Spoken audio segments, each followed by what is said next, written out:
Welcome.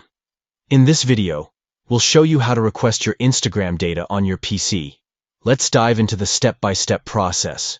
Begin by opening Instagram.com on your web browser. Click on the profile icon located on the top right corner of the page. Then select Settings from the drop-down menu. Next, navigate to the Privacy and Security section within the Settings menu. Scroll down until you find the Data Download option. Click on Request Download to initiate the data request process. You'll be prompted to enter your email address and Instagram password. Once entered, click on Request Download to confirm your request.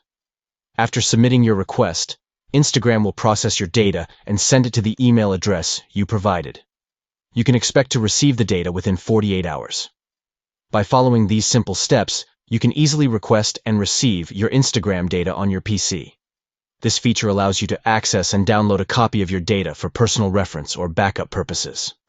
Thank you for watching, and we hope this guide helps you manage your Instagram account effectively.